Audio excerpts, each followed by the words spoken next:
अस्सलाम वालेकुम नाज़रीन, आप देख रहे हैं दूसरा रुख और मैं इफ्तिखार शिराजी। आज के प्रोग्राम में सबसे पहले ज़िक्र होगा अफ़गानिस्तान की सूरत हाल का। अगरचे कोई मेजर डेवलपमेंट अभी तक नहीं हो पाई, इसके बावजूद कि दोहा में और मास्को में मुज़ाकरात भी हुए, लेकिन कुछ वाज़े एक तरह से पेशरफ देखने को नहीं मिली। लेकिन इस दौरान कुछ सुनने में ये आ रहा है, कहा यह जा रहा है डिप्लोमेटिक सोर्सेज से कि अफ़गानिस्तान के मामले पे अमेरिका और उसके जो अहम इत्तेहादी हैं यूरोप, उसके दरमियान कुछ इख्तलाफात हैं, गोया कि सोच का फ़र्क है।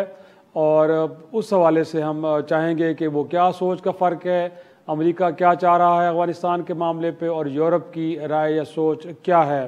हमारे साथ मौजूद है सबसे पहले इस वक्त इम्तियाज़ गुल, तारुफ़ के मोहताज नहीं, सीनियर सहाफ़ी, कॉलम निगार और टेलीविज़न पे भी आप उन्हें देखते रहते हैं, अक्सर उनके तजज़िये सुनते रहते हैं। इम्तियाज़ साहब, सर बहुत शुक्रिया वक्त देने के लिए। सबसे पहले सर अफ़गानिस्तान के मामले पे बात कर रहे हैं हम, तो चाहेंगे कि आपसे कुछ इस हवाले से कुछ डिटेल्स अगर हों तो काइंडली शेयर कीजिए कि सुनने में ये आ रहा है कि अब अमेरिका और यूरोप में अफ़गानिस्तान के मामले पे सोच के अंदर एक वाज़ेह फ़र्क देखने को मिल रहा है, कुछ ऐसा है सर? जी शुक्रिया इफ्तिखार। बिलाशुबा इस वक्त अप्रोच का एक फ़र्क है, और वो ये कि यूरोपीय यूनियन के जो अक्सर बड़े ममालिक हैं उसमें आप समझ लें कि फ्रांस, स्पेन, जर्मनी, ये वापस आना चाहते हैं अफ़गानिस्तान में, क्योंकि उन्हें एहसास है कि वहाँ पे एक इंसानी अलमिया जन्म ले रहा है जिसको ह्यूमैनिटेरियन क्राइसिस कहते हैं। और उसी वजह से यूरोपीय यूनियन ने अफ़गानिस्तान के लिए 1.2 अरब डॉलर का एक पैकेज भी अनाउंस किया हुआ है। लेकिन उस इमदादी पैकेज पे अमल दरामद फ़िलहाल जो ब्लॉक पॉलिटिक्स है, सियासी मसलहत है, उसकी वजह से मुकम्मल तौर पे अभी अमल दरामद हो नहीं रहा।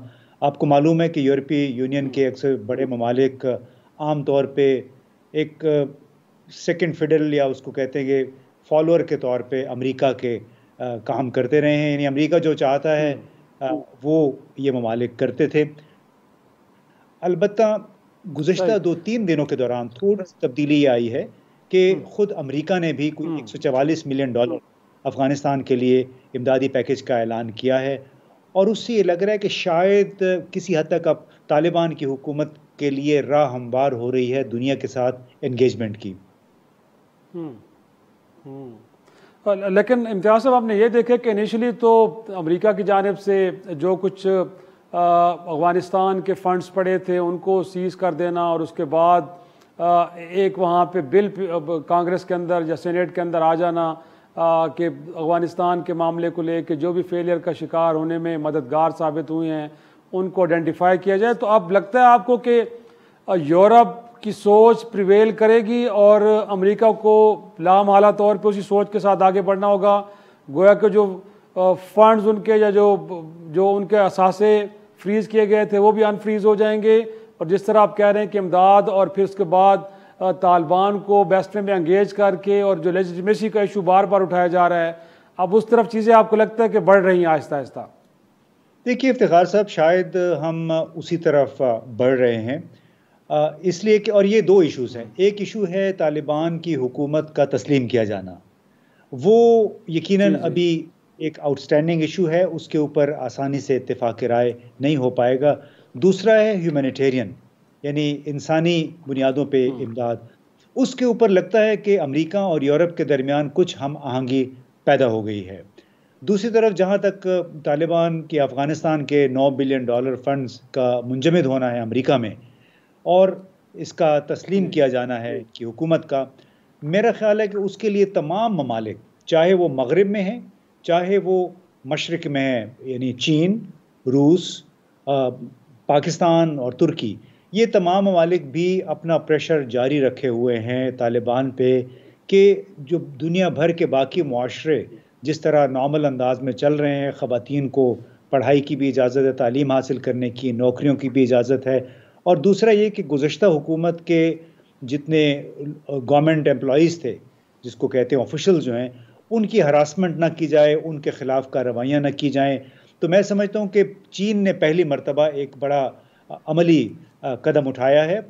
18-19 तारीख को उनके वज़ीर ख़ारजा ने बराह रास्त मुलाकातें की हैं दोहा में तालिबान हुकूमत के सीनियर तरीन नुमाइंदों के साथ। उसमें भी उन्होंने एक बार फिर अपना मुतालबा दोहराया कि अफ़गानिस्तान के अंदर एक तमाम नस्ली लसानी ग्रोहों पे मुश्तमिल हुकूमत होनी चाहिए और वहाँ पे तमाम शहरियों को इल्म और तहसील ट्रेनिंग की जॉब करने की आज़ादी हासिल होनी चाहिए। तो ये वो प्रेशर है जो कि मगरिब से भी आ रहा है, मशरिक से भी आ रहा है, अक़वाम मुत्तहिदा भी उसका मुतालबा कर रहा है। तो शायद अफ़गानिस्तान के जो इस वक्त हुक्मरान हैं उनको टेस्ट किया जा रहा है कि कितनी जल्दी वो इस मामले पे बाज़ाब्ता तौर पे इन मुतालबात को तस्लीम करते हैं, जिसके बाद मैं समझता हूँ उनको तस्लीम किए जाने की तरफ और उनके जो फंड्स मुंजमद हुए हैं उनकी तरफ शायद कोई पेशरफ्त हो। मुनासिब। इम्तियाज़ साहब, हमें ज़िया-उल हक सरहदी साहब माजर हैं और चैम्बर ऑफ कॉमर्स के भी एक अहम अहदेदार हैं, उन्होंने भी ज्वाइन किया। तो क्यों ना हम थोड़ा सा नई जो हुकूमत है अफ़गानिस्तान के अंदर उसको कई फ्रंट्स के ऊपर मसाइल दरपेश है और ट्रेड के हवाले से भी कहा जा रहा है कि जब से रजीम चेंज हुआ है वहाँ पे तो चीज़ें बड़ी मुतासर हुई हैं। तो हम चाहेंगे पहले ज़िया-उल हक सरहदी साहब, अस्सलाम वालेकुम सर, बहुत शुक्रिया वक्त देने के लिए।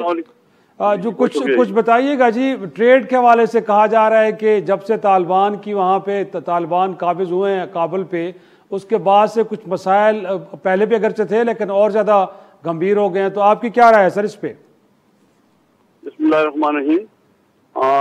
बात यह सर कि जैसे अभी आपने बताया है कि इस वक्त जो सूरत हाल है, जैसे कि आपको पता है कि 15 अगस्त को तालिबान की हुकूमत बनी थी, तो जाहिर है शुरू में कुछ मुश्किलात थी, लेकिन आस्ता आस्ता जब उन्होंने तमाम शहरों पे कब्जा कर लिया तो मसाइल तो जाहिर हैं वो तो है ही हैं।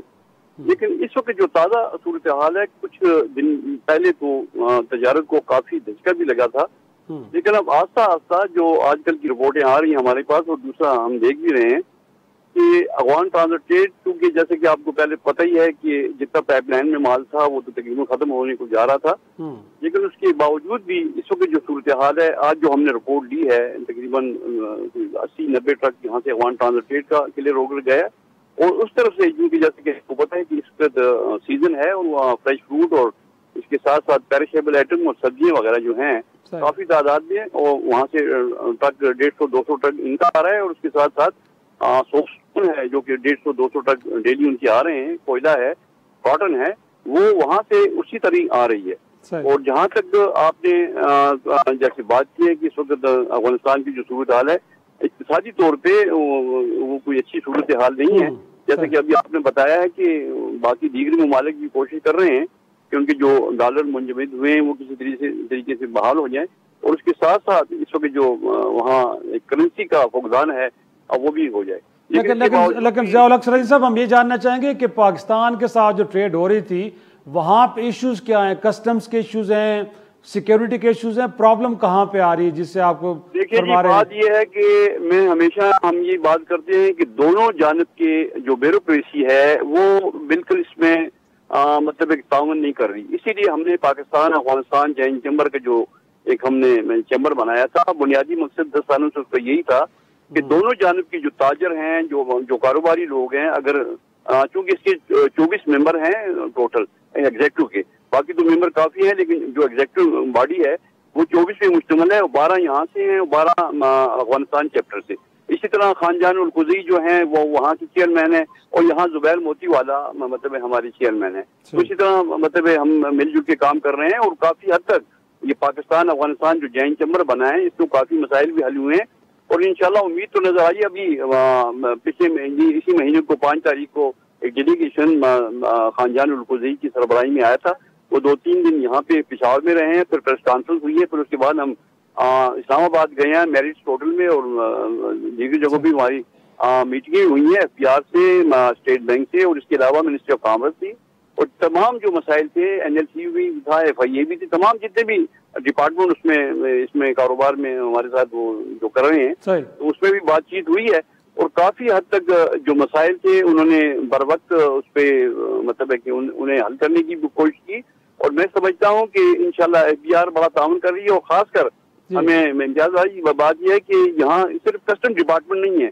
अब देखिए किसी जमाने में एक पीए खैबर होता था, उसने तमाम कंट्रोल किया हुआ था, लेकिन हमारा अलमिया ये है कि यकम जुम्बश तमाम चीजों को इन्होंने खत्म कर दिया। हमने उस वक्त भी ये कहा था कि यार जरूर पीए खैबर का आप अगर खत्म करना चाहते हैं, लेकिन आस्ता आस्ता मरनेवाल करें। इससे वही हुआ कि डिप्टी कमिश्नर खैबर बैठ गए वहाँ पे, इंतजाम इन्होंने तमाम पुलिस के हवाले कर दिए। अब आप पुलिस से क्या तोको करेंगे? जाहिर है पुलिस ने तो अपना वही जो है वही अमल उन्होंने किया है, जिसकी वजह से आया दिन ये ट्रकों पे मसाइल हैं, वो ट्रक खड़े हो जाते हैं, फिर जगह जगह इनसे भुत्ता वसूल किया जा रहा है। अब देखिए बात यह है कि इस वक्त बॉर्डर के ऊपर कस्टम के अलावा, कस्टम तो बड़ा सुमती काम कर रहा है। हमारे चीफ कलेक्टर हर दूसरे तीसरे दिन यहाँ पे आ जाते हैं, FBI के बंदे आ रहे हैं, खासकर यहाँ हमारा जो कलेक्ट्रेट है वो हमसे ताउन कर रहे हैं, डायरेक्टर साहब हैं वो हमसे ताउन कर रहे हैं। अब इसमें सर बात यह है कि FC की तमाम जो FC है उनका बॉर्डर मैनेजमेंट तमाम उनके पास है। अब वो चूंकि फौज है उसको हम क्या कह सकते हैं। इसके अलावा NLC है। अब NLC का बेसिकली जो काम था वो तो वहाँ पे टनविन बन रहा है, उसके लिए वो आए थे। अब उन्होंने भी तलाशी का काम भी उनके हवाले हो गया, स्कैनिंग भी वो कर रहे हैं, तो जाहिर है वो अपने तरीके कार से करते हैं, तो जिसकी वजह से ये बड़े प्रॉब्लम आ रहे हैं। इसी तरह फिर दोरखाम के उस पार जो सूरत हाल थी पहले, जैसे कि आपको पता है कि हम हजारों ट्रक हमारे जो अफगान ट्रांजिट स्टेट की उस तरफ गए हुए थे। एक बड़ा मैदान है, तकरीबन 1.5-2 साल से यही हो रहा है कि वो वहाँ पे ट्रक रोक लेते हैं। अशरफ गनी के टाइम पे भी तो 50,000 रुपए से लेकर 1-1 लाख रुपए भुत्ता उनसे लिया जा रहा था। ये तालिबान आए, इन्हें हकीकत है कि तालिबान ने बड़े अच्छे भी काम किए हैं यहाँ पे। एक तो सबसे बड़ा उन्होंने जो टैरिफ रेट था उनका, उनमें काफी नुमाया कमी की। इसके साथ साथ फिर एक खबर डॉक्यूमेंट होता था, उसको पहले शुरू में इन्होंने खत्म किया, लेकिन फिर बहाल किया। लेकिन सरहदी साहब मैं एक छोटा सा ब्रेक लेता हूँ। लगता यह है कि आपकी गुफ्तगू से अंदाजा हो कि मसाइल हर दो तरफ हैं, गोया कि इस तरफ भी और बॉर्डर भी हैं। एक छोटा सा ब्रेक लूंगा और ब्रेक के बाद हम कोशिश करेंगे किस हवाले से हमने एक रिपोर्ट भी बनाई है वो भी नाज़रीन को दिखाएं, और उसके बाद में इम्तियाज साहब से भी इस मामले पे इनपुट लेता हूँ छोटी सी ब्रेक के बाद।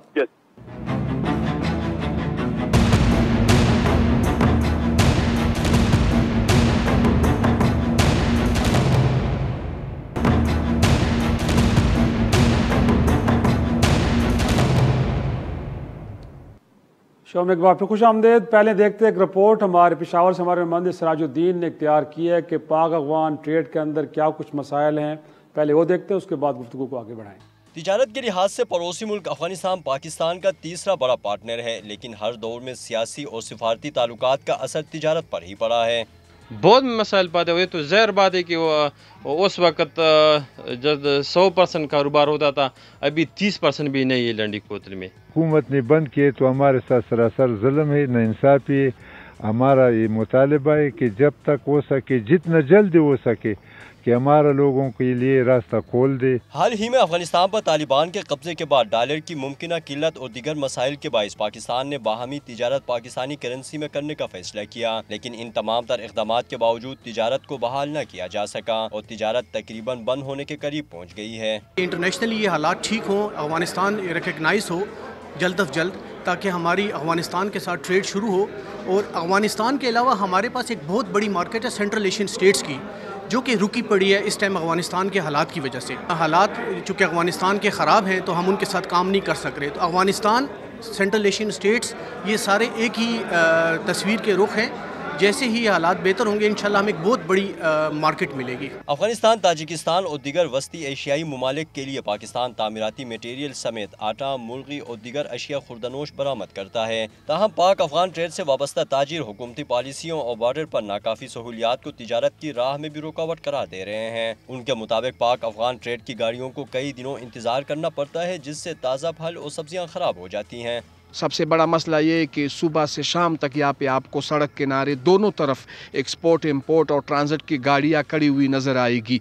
एक एक ट्रक ड्राइवर्स को यहाँ रोड किनारे 5, 6, 7 दिन गुजारने पड़ते हैं। शदीद सर्दी में, बारिश में क्लियरेंस उनकी नहीं होती। अफगानिस्तान की मौजूदा सूरत हाल से मजमूई तौर पर वस्ती एशियाई ममालिक की तिजारत पर असर पड़ा है और पाकिस्तान से ताजिकिस्तान समेत दीगर वस्ती एशियाई ममालिक के लिए बरामदात मुकम्मल तौर पर रोक दी गई हैं। तोरखाम का खुदा के वास्ते इसका कुछ हल निकालो। ये हाल ऐसा नहीं है कि 24 घंटे खोला है। आप भी देखो, तोरखाम में भी गाड़ी खड़ा है, खैबर में भी खड़ा है, जमरोद में भी खड़ा है और तिजारत है नहीं। मौजूदा हालात ने ताजिरों को परेशानी में मुब्तला कर दिया है, जबकि उन्हें खदशा है कि अगर बाहमी तिजारत के लिए हालात साजगार ना हुए तो दोनों मुमालिक से स्मगलिंग बढ़ सकती है। कैमरा टीम और साथी रिपोर्टर इज्जत गुल के साथ सिराजुद्दीन, डॉन न्यूज़, पेशावर। जी इम्तियाज साहब, इनफैक्ट क्या लगता है आपको सर, ये अब जिस तरह ज़ियाउल हक सरहदी साहब भी फरमा रहे थे कि ब्यूरोक्रेटिक हर्डल्स हैं, या क्योंकि अब अफगानिस्तान के अंदर हालात बदल गए हैं, सिक्योरिटी के मामलात हैं, और जिस तरह ताजरों को भी आपने सुना कि अब तिजारत की 30% गोया कि रह गई है, 70% कम हो गई, तो सर प्रॉब्लम्स आ कहाँ पे रही है? आपके ख्याल में क्या वजूहात है जिसकी वजह से डिस्टर्ब हुई है तिजारत दोनों मुल्कों के दरमियान?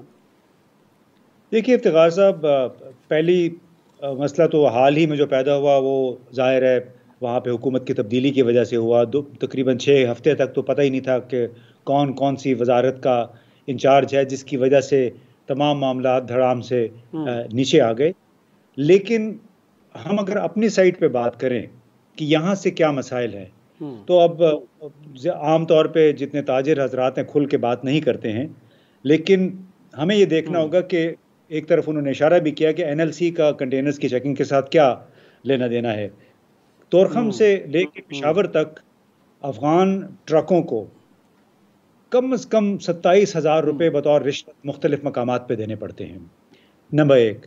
नंबर 2, हम आज भी तोरखम बॉर्डर को 19वीं सदी के तर्ज पे चलाना चाहते हैं। यानी जिस अंदाज से वहाँ पे एक्सपेंशन होनी चाहिए थी उसको खुला करना चाहिए था, नई सड़क बननी चाहिए थी, नए आने जा कुछ उन्होंने टर्मिनल्स तो बनाए हैं लेकिन सड़क वही पुरानी की पुरानी है। यानी वो एक तरफ से आप 10 ट्रकों को छोड़ भी दें, आगे जाके उनको एक ही सड़क पे आना पड़ता है। और दूसरी तीसरी बात जो है, ये जो इन्होंने अब तक किया, हाल ही में पाकिस्तान ने काफ़ी सारे एतमाद साजी के इक़दाम किए, यानी अफ़गान फलों पे सब्जियों पे उन्होंने टैक्स माफ़ कर दिए और खाली कंटेनर्स को दूसरे पॉइंट से भी दाखिल होने की, अफ़गानिस्तान से वापस आने की इजाज़त दी। बहुत सारी सहूलियात पैदा की हैं, लेकिन जब तक फेडरल बोर्ड ऑफ रेवेन्यू यानी कस्टम्स का, NLC का, FC का, इसमें जो एजेंसियाँ हैं ना जो मुख्तलिफ हीले बहानों से ट्रकों को आते जाते ट्रकों से भत्ता वसूल करती हैं, जब तक ये ख़त्म नहीं होगा, जब तक ये सीजनल टैक्सेशन ख़त्म नहीं होगी, उस वक्त तक हमारे ये शिकायत यूं ही जारी रहेंगी। और जब तक अफ़गान ताजिर खुद भी ट्रांजिट ट्रेड के तहत घोस्ट अपने पार्टनर्स का कारोबार नहीं बंद करेंगे, स्मगलिंग नहीं रोकेंगे, उस वक्त तक हमारे FBR के कस्टम के ऑफिशियल भी ट्रिक्स के ज़रिए अपने पैसे बनाने की खातिर और टैक्स ज़्यादा से ज़्यादा वसूल करने की खातिर ये चू चलाकियाँ करते रहेंगे। और बदनाम कौन होगा? पाकिस्तान।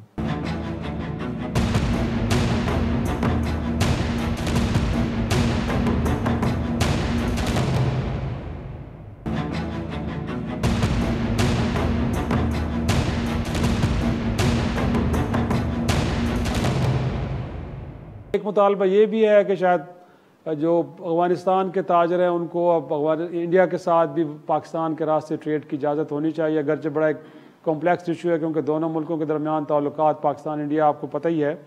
तो ये भी कुछ चीज़ें डूएबल हैं या अभी फ़िलवक्त जो अफगानिस्तान पाकिस्तान ट्रेड है इसी को स्ट्रीमलाइन कर ले तो काफ़ी है? देखिए इस वक्त तो मेरा ख्याल है अफगान ट्रकों को वाघा बॉर्डर तक जाने की इजाज़त है। असल मसला है वहाँ से जब ये ट्रक वापस आते हैं कि आया उनको भारतीय मसनूआत लाने की इजाज़त है कि नहीं। किसी हद तक वो इजाज़त भी है।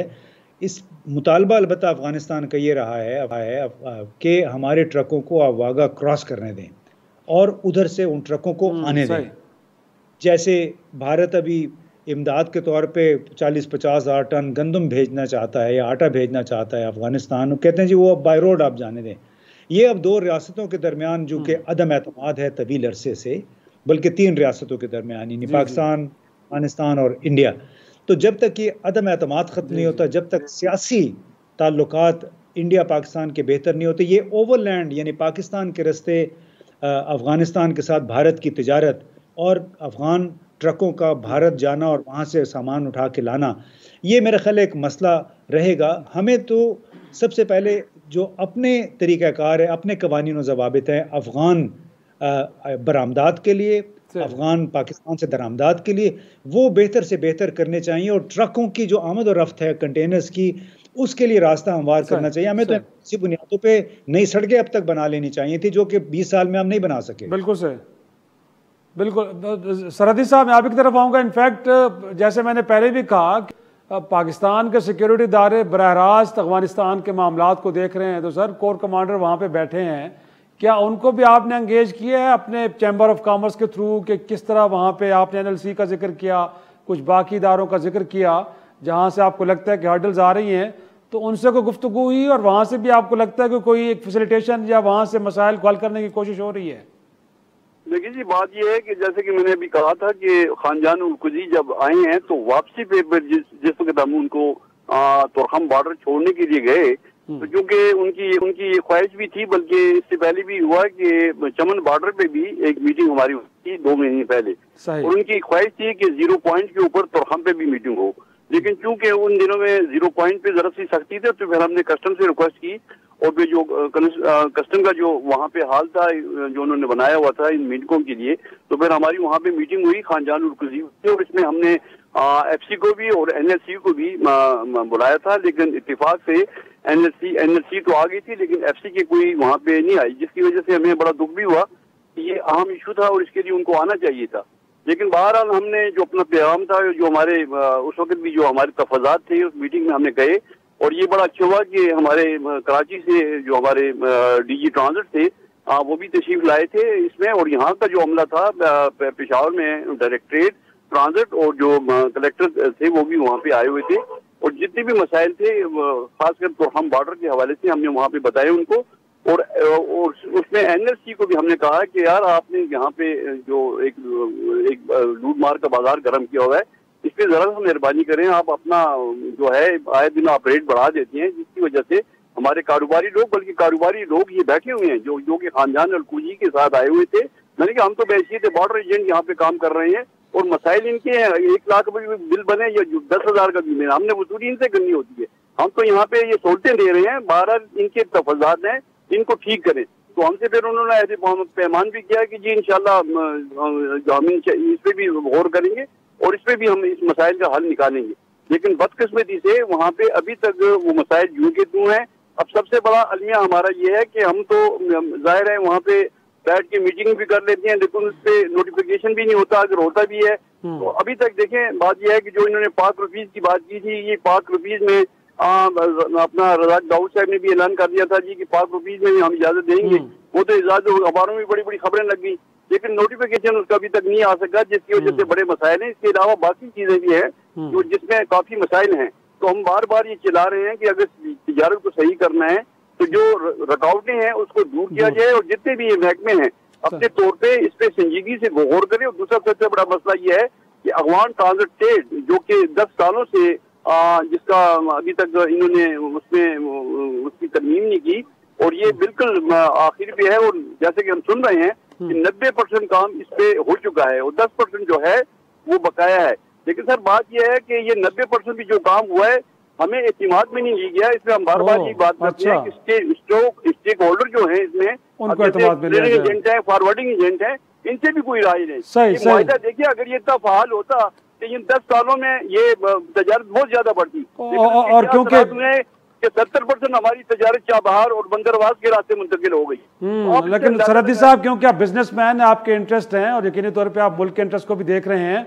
इस वक्त जो एक और बात की जा रही है कि भारत और अफगानिस्तान के दरमियान बरह रास्त ट्रेड और पाकिस्तान के रास्ते गोया के ट्रक आए जाएं, आपको लगता है कि वो फिजिबल होना चाहिए या ताजिर बिरादरी? देखिए बात ये है कि तो बड़ा इनका मुतालबा भी ये अशरफ गनी के दौर में भी हमेशा ये बात करते थे कि देखिए हमने इंडिया को तो वैसे भी ट्रांजिट में इजाजत है, लेकिन वो कराची के रास्ते है, बाई शिप आ सकता है। अब वो कहते हैं लैंड रूट की इजाजत दी जाए। अगर लैंड रूट की इनको इजाजत दी जाए तो हमारे जो कारखानेदार हैं, हमारे जो कारोबारी लोग हैं, वो तो तबाह हो जाएंगे। हम किसे इनको ये अभी तक उन्होंने ये 70-75 सालों ने हमारे वजूद को उन्होंने तस्लीम किया नहीं है। अब हमारी आए दिन उनके साथ जरबे होती रहती है, तो हम किस तरह उनको ये इजाजत देने कि भाई आप लैंड रूट के रास्ते सामान अपना लाएं?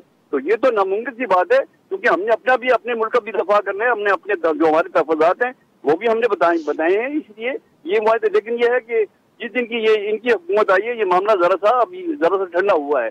तो बहरहाल हम ये जो चीज़ है वो तो हम किसी कीमत में भी हम इसको कबूल करने के लिए तैयार नहीं है। बाकी जो है इस तरफ भी अभी फ्रेश फूड जा रहा है, ड्राई फूड जा रहा है, वाघा बॉर्डर के रास्ते जा रहा है। लेकिन अब ये कहते हैं कि इनके ट्रक वहां तक जाएं, उनका सामान लेकर आए, तो जो हमारी ट्रांसपोर्ट जो हमारी है तो बेड़ा गर्क हो जाएगा। दुरुस्त दुरुस्त। ज़िया-उल-हक सरहदी साहब, इम्तियाज़ गुल साहब, दोनों मेहमानों का शुक्रिया अदा करेंगे। एक छोटा सा ब्रेक लेते हैं और ब्रेक के बाद साउथ पंजाब बल्कि सरायकी वसेब के एक मारूफ शायर शाकिर शुजा आबादी साहब का जिक्र करेंगे। किस हालत में हैं, कसमा पुरसी की हालत में हैं। पिछले दिनों एक वीडियो मंजर आम पे आई, अगरचे कुछ लोग मुतहर्रिक हुए लेकिन हुकूमत कहाँ है।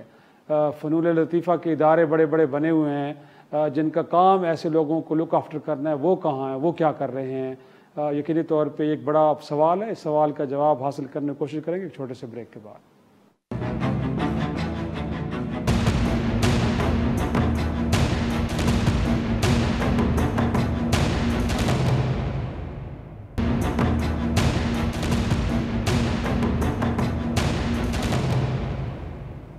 प्रोग्राम में एक बार फिर खुश आमदेद नाजरीन। ज़िक्र करेंगे सरायकी वसेब के एक मारूफ शायर शाकिर शुजा आबादी साहब का।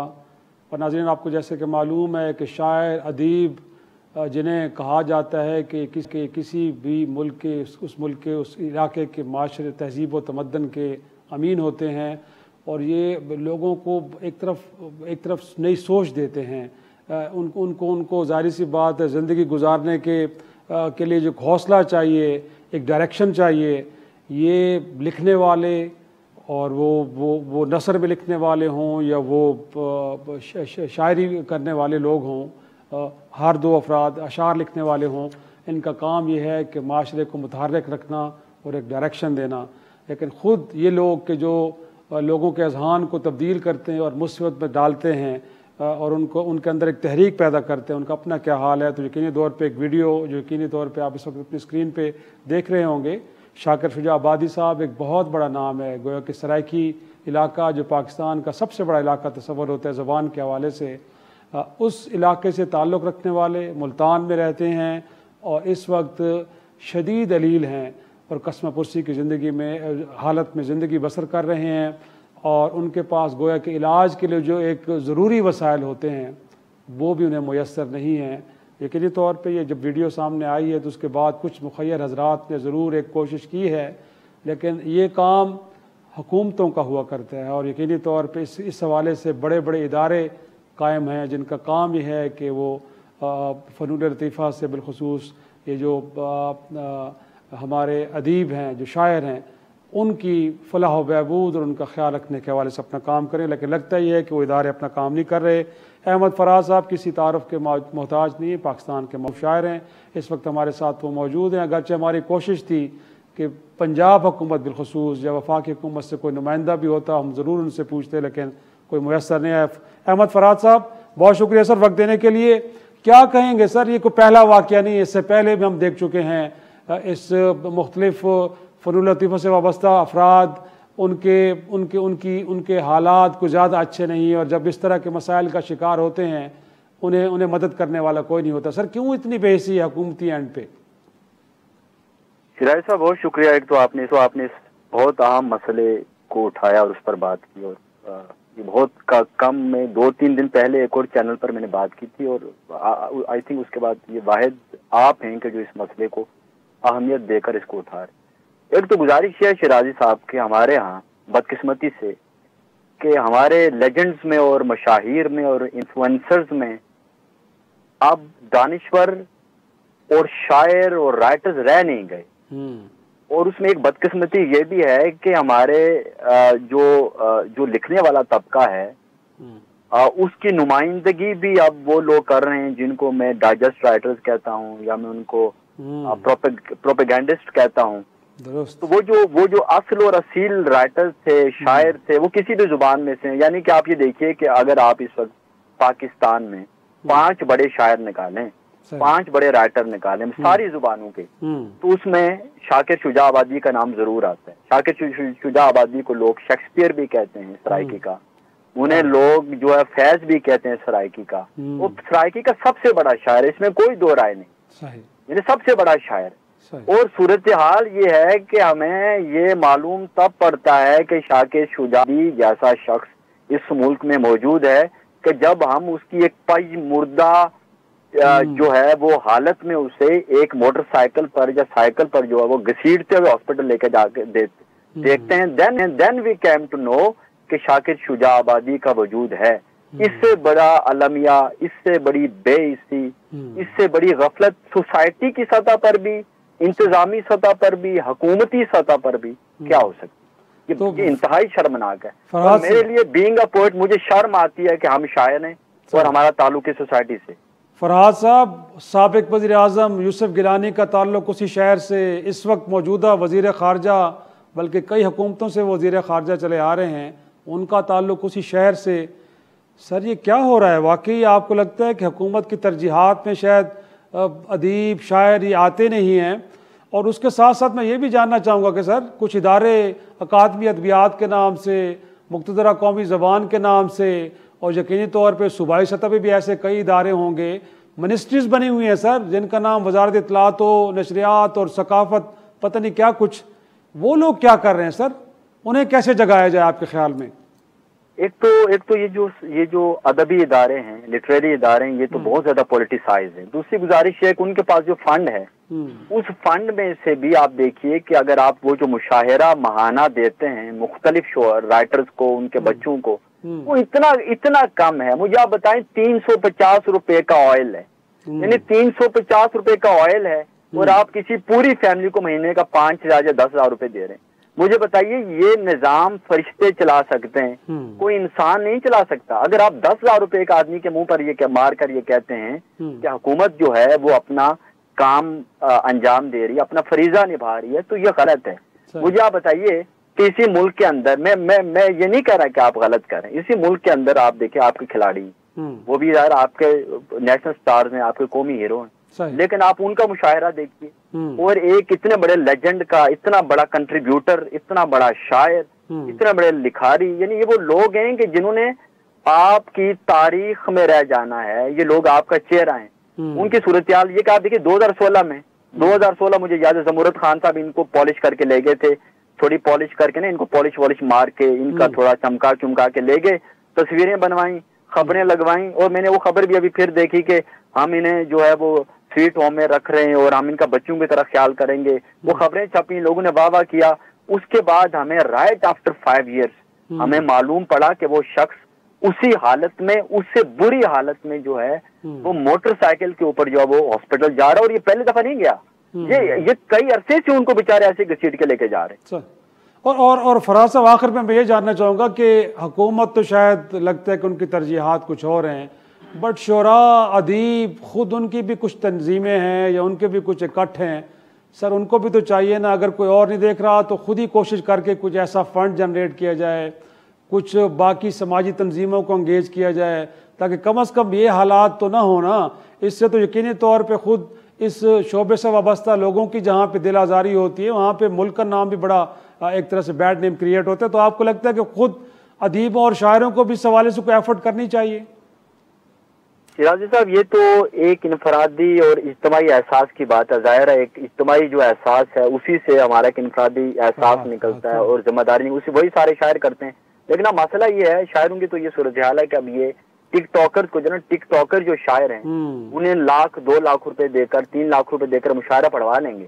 लेकिन इनके साथ ये कोई पहली बात नहीं है। मैं ऐसे 4-5 नाम आपको गिनवा सकता हूँ जिन शायरों ने पिछले 10 बरस में खुदकुशी की नौबत आई। उनमें एक हसन जावेद थे, बड़े अच्छे शायर थे। कोयटा में जब टारगेट किलिंग शुरू हुई तो उसके बाद वो लाहौर आए और उसके बाद सूरत हाल ये हुई कि उन्हें सुसाइड कमिट करना पड़ा।